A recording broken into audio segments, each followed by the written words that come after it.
शाका,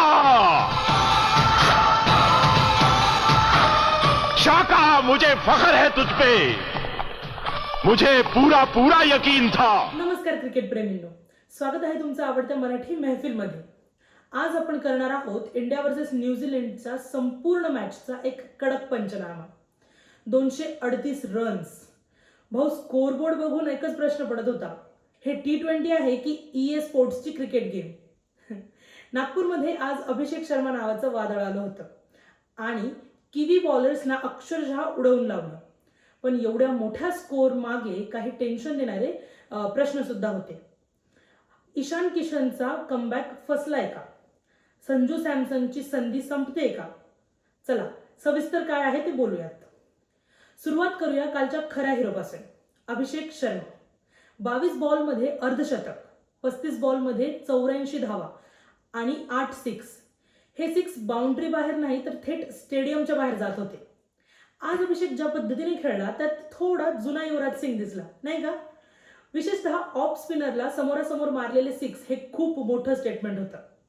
महत्त्वाचं म्हणजे अभिषेकचा इम्पॅक्ट फक्त धावांपुरता नव्हता, तर त्याने न्यूझीलंडच्या मेन बॉलर्सची लाईन लेंथ जी आहे ती पूर्णपणे बिघडवली। भारताला ओपनिंगमध्ये एक सिरियस लॉंग टर्म ऑप्शन मिळतंय का, अशी चर्चा सुरू झाली। आता येऊयात कालच्या मॅचच्या सर्वात मोठ्या चर्चेच्या विषयाकडे। ईशान किशन 785 दिवसांनंतर, म्हणजेच काय तर तब्बल 2 वर्षांनंतर हा पोरगा पुन्हा निळ्या जर्सीत दिसला। डोमेस्टिकमध्ये धावांचा पाऊस पाडून याने आपल्या ज्या अपेक्षा ह्या प्रचंड वाढवलेल्या होत्या, पण आज फक्त 8च धावा। आता काही महत्त्वाचे प्रश्न असे येतात की नंबर 3 वर ईशान योग्य होता का? तो एक नॅचरल ओपनर आहे, त्याच्या बॉडी लँग्वेजमध्ये सुद्धा त्याचा जुना जो आत्मविश्वास असायचा तो आज दिसला नाही। खरा प्रश्न असा आहे की ईशान T20 वर्ल्ड कप साठी रेडी आहे का, की त्याला अजून वेळ द्यायची गरज आहे? तुमचं मत काय आहे मित्रांनो, हे कमेंट सेक्शन मध्ये नक्की सांगा। आणि आता संजू सॅमसन।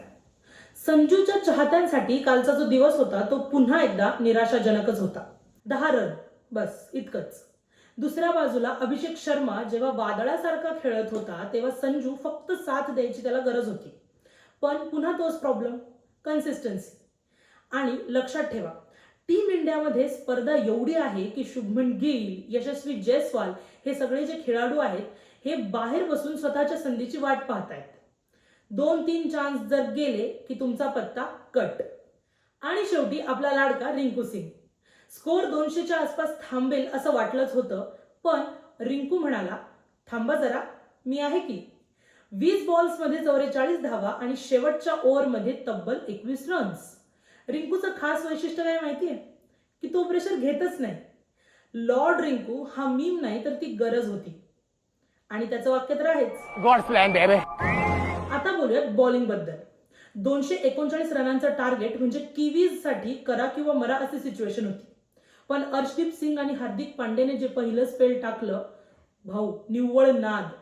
अर्शदीपच्या स्विंगमुळे न्यूझीलंडचे ओपनर्स क्रीजमध्येच नाचले। पहिल्या 3 ओव्हरमध्ये 2 मोठे झटके। हार्दिकने सुद्धा टाईट लाईन लेंथ ठेवून पॉवर प्लेमध्ये रनचा वेग रोखून ठेवला। एका क्षणाला असं वाटलं की मॅच 15 ओव्हर्समध्ये संपते की काय, पण पिक्चर अजून बाकी होता। ग्लेन फिलिप्स एकट्याने मॅच फिरवायचा प्रयत्न पुरेपूर केला। अक्षर पटेल, रवी बिश्नोई सगळेच टार्गेट झाले। रिव्हर्स स्वीप्स, लांब सिक्स, नागपूरचं स्टेडियम क्षणभर शांत। एका टप्प्यावर वाटलं की 238 सुद्धा कमी पडतायत की काय। ताबडतोड बॅटिंग म्हणजे काय हे फिलिपने आज दाखवलं। मॅच शेवटाकडे येता येता अक्षर पटेलच्या हाताला इंजुरी झाली, त्यामुळे त्यांनी 3 बॉल टाकले आणि तो ग्राउंडमधून निघून गेला। त्याची जी ओव्हर होती ती अभिषेक शर्माने पूर्ण केली।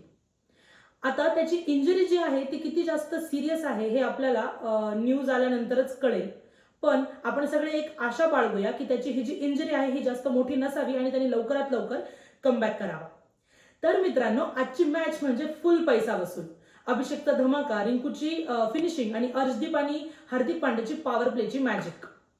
आजचा तुमचा रिअल हिरो कोण? अभिषेक शर्मा, रिंकू सिंग, अर्शदीप सिंग की ग्लेन फिलिप्स? हे कमेंटमध्ये तुम्ही आम्हाला नक्की सांगा। अशीच पोस्ट मॅच रिव्ह्यूज, रिॲक्शन आणि ॲनालिसिस संपूर्ण सिरीजमध्ये मिळत राहणार आहे, त्यामुळे मराठी महफिलला सबस्क्राईब करा आणि क्रिकेटचा भरपूर आनंद घ्या। धन्यवाद।